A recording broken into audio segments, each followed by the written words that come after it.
Yeah, my colleague here was saying, first you have underwear, now you have crown jewels. What's next? Diamonds? Okay, I know this is a very tough period to be delivering a presentation like this, so I'll try to keep this as light-hearted as possible. I was given the very difficult task of talking about how do you identify and how do you protect your crown jewels. Before I really begin into this topic, I want to share with you 4 key considerations you need to take into account when exploring and when looking at this. Number 1, there are differences between your opinion and the boardroom's opinion. So this is one very critical element that you need to look at, and you need to really identify, you need to really understand this and rationalize with them. Because like right now, we have data transformation. So in IT, what do we consider as most important? Data. But to the boardroom, what do they consider most important? Revenue, customer, reputation. So how do you then look at, normalizing and managing the two? So you have to have those discussions with the business in order for you to rationalize and determine how do you translate, either you uplift your discussion from data and how does data impact your company's reputation, or for them to downgrade that and say where does it then come to a meeting of minds. So it's very important. Once you're able to do that, then it becomes easier for you to secure budget. Many of the IT people, and just by a show of hands, how many people here are responsible for technology in the audience? Nobody, Oh, jialat. Okay, 1, 2. How many of you are responsible for the business? Okay, that's more. How many of you, no matter what I say, will never put up your hands? Okay, from that laughter, I gathered that most of you. The point of this slide is, if you are able to bridge that discussion between technology and business, you are able to communicate better. I've spoken to CEOs and boardroom people, I've spoken to CIOs, and one of the key challenges is the inability to articulate on business terms the implication of technology to the business. So that's the first thing you need to take into consideration. The second thing, business and IT needs to collaborate. Business is changing at a very, very fast pace. Now, I'll give you a simple example. Just last week, I was in a forum with a whole bunch of sales and marketing people, and I'm the only technology person over there. And we're talking about chatbots. And I went there happily in thinking that I'll talk to them about the security implication of chatbots to the organizations and so on and so forth. Instead, I've got somebody from LinkedIn and somebody from Facebook there in the audience as well. And the bulk of the question was, how do I use it? How do I maximize my business? How do I implement chatbots as part of first-level service for the end user? How do I make it more convenient? And the whole discussion was about the business. How do I use to generate revenue? When it came to my turn to speak, I talked about the implications of security around that. And then the questions, and I don't know whether I really got through to the audience, but it went back to how do I do this, how do I do that, and so on and so forth. They do not give, I was about to say a rat's ass, but they do not care about security. So it's important for them to collaborate, because if business do not care about security, you will run into an issue whereby you are not able to collaborate. And when you cannot collaborate, you cannot align security to the business. And when you cannot align security to the business, what happens? You have vulnerabilities within the organizations itself. So this collaboration will give you insights into what's important to the organization. Third, I won't go into too much details on this because I believe it was talked to death already, but basically know your threat actors. Every industry has a protagonist. Every company has a potential protagonist. Know who they are. If you are in charity, would your protagonist be a state-sponsored hacker? No. So understand that and understand the fact and the role of insider threat. Put it in context to your organization. Understand, and I'll talk a bit more about this, your vulnerabilities and your risk exposure. Because 85% of all the attacks out there are known attacks, meaning, as one of my previous speakers spoke about, patch. Make sure you always patch your system, for those of you who are in technology. For those of you who are in business, what that means is basically I'm putting something to prevent those hacks from coming back, because some of the attacks are more than 10 years old. A technique that's been used and reused and reused. They have like a network marketing scheme in the dark net, whereby the person, a hacker, may not be technically inclined, will buy a service from somebody and use that same attack vector or attack methodology or anatomy to another company. and reuse that again to another company. That's why the previous speaker spoke about the importance of sharing. Because once you share that information, and once you get the information out there to everybody else, you will be able to recognize the face of threat. And when you are able to recognize the face of threat, you achieve one thing. You make it harder for them to attack. When it becomes harder for them to attack, what are they motivated by? Your protagonists. If they are cybercrime, they're motivated by money. And if you make it more expensive for them to attack you, they'll stop attacking you. That I can guarantee you. Fourthly, know your own vulnerabilities. So this is just a basic sample list of some of the vulnerabilities you face within your organizations and outside of your company, right? So we spoke about third-party threats. We spoke about insider threats. We spoke about the business. We spoke about executives do not endorse or do not support security. Those are threats. We also spoke about too many different kinds of solutions within your organization. You have limited resources, right? Sometimes you outsource, sometimes you manage that in-house. But if you have too many security solutions for the larger organizations, you're going to have a heck of a time trying to maximize the capability of every one of those solutions. So again, align that to your business, align that to your capability.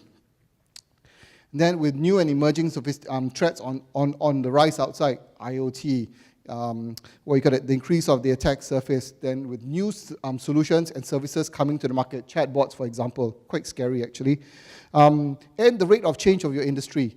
This is also another threat that many companies tend not to take into consideration because your company is moving so fast, trying to keep in step with the rate of change in industry that technology is being lagged behind. So all this needs to work in concert. So once you know all four of these, then I would like to just bring to this point. Now, we spoke about people, process, and technology just now. Well, a successful breach is actually the ability to exploit. The key word here is identify the vulnerability and exploit it. So technically speaking, if you have no vulnerability, they cannot exploit it, which means they cannot get into your system. Although that does not exist, that's in a utopia world, but that is the mindset that you should put on the table. And at the same time, when you put that on the table, if you know your vulnerabilities, you know your threat actors, you know what they're motivated by, you make it as difficult for them to attack you. You make it as expensive for them to attack you. And then maybe you send them to your competitor, because they may not be as sophisticated as you. So far, we've discussed these following elements. The whole thing around the business, which is understanding your business value proposition, aligning everything to your business, and understanding how to communicate with your executives so that you're able to build a business line security strategy for your company. But then on the other side, you look at threats and you look at vulnerabilities so that you know who your threat actors are, the motivation, so that you can look at what kind of solutions you want to deploy. Putting all that together, it is the bedrock for you to look at how do you identify your crown jewels and then how do you deploy the appropriate countermeasures. Because as I said just now, if you are a charity organization, you need not necessarily be too concerned about state-sponsored hacker. But if you are a manufacturing company with a lot of intellectual property, doing subcontracting for people like Apple and Dell and the likes of these organizations, well, who knows? You could be a target for a state-sponsored hacker who's after your intellectual property. So again, understand what you have as crown jewels, and then understand what is of value to the people who are potentially coming after you. Sorry, am I speaking too fast? Yes, okay. I will slow down, I'm sorry. My mind gets quite ahead of me at times. Anthony, I thought you were supposed to help me out here. Okay. So this is where, this part here is something which is new, which I'm talking to a few of the organizations right now, and that is to bridge the whole discussion around the business and technology.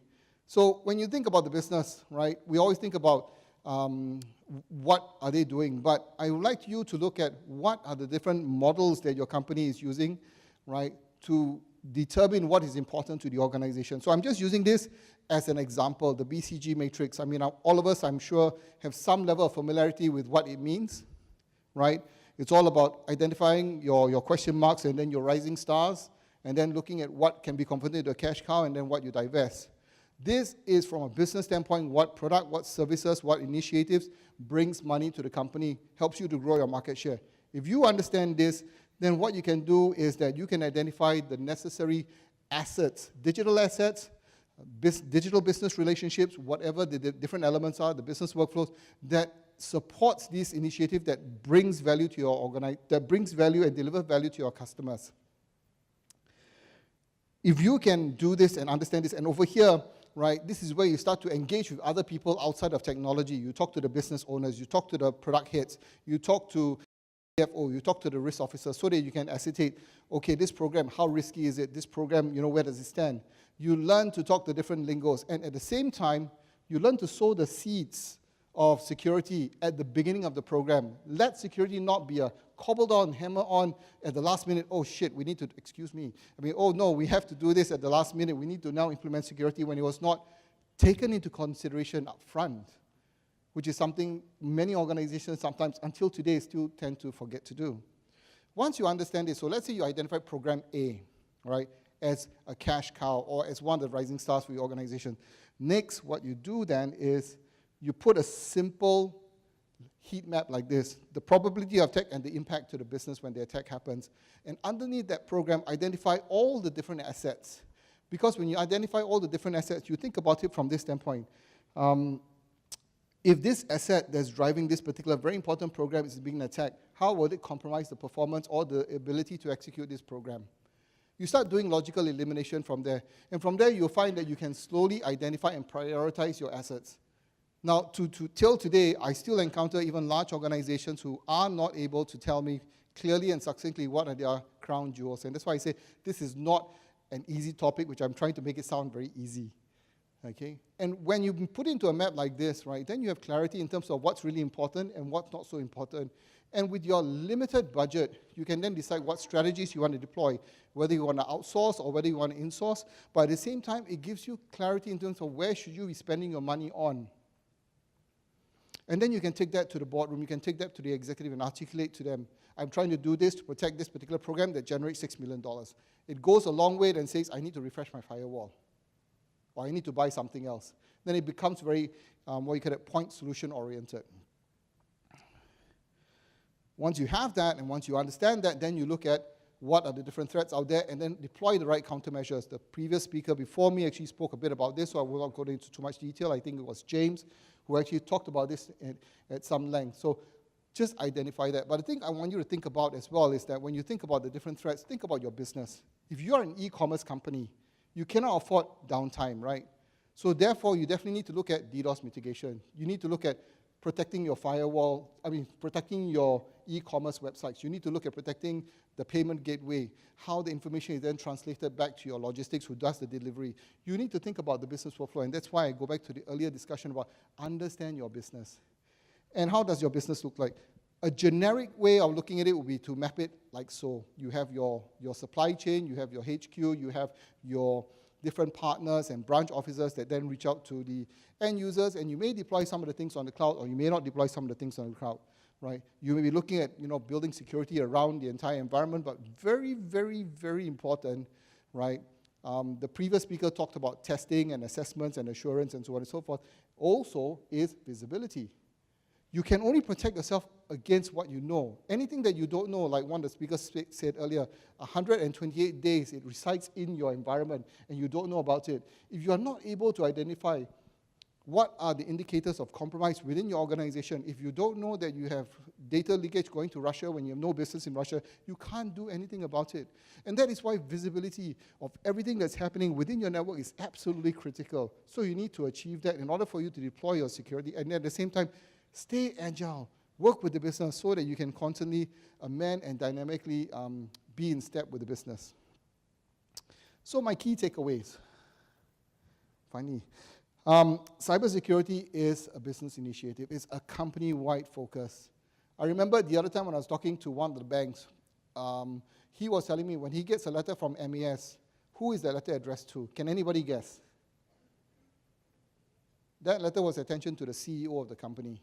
Not the CIO, not the CISO. It was attention to the CEO regarding cybersecurity. So it now has elevated to the executive level, to the boardroom level, as mentioned by the previous speaker, right? Collaborate with the different businesses so that you can identify what is critical to the organization. Get clarity about your business. Understand your business. Understand how it works. Understand what is the value creation process that it delivers to your customers that meets or exceeds their expectation, that motivates your customers to want to continue doing business with you. Because if you understand that, then you know what's really important to your company. Also, know yourself and know your protagonist. Know what are your vulnerabilities. Know your what if I don't have this scenario, what will happen to my company? And know what if this is then being compromised, what will happen to my company? Run through those kind of different scenarios. You may be technologists, but I'm urging everybody who is a technologist to become business technologists, right? So that you can build a business-aligned security strategy, and then at the end of the day, security to stay in step with the business. And that's my last slide. Thank you.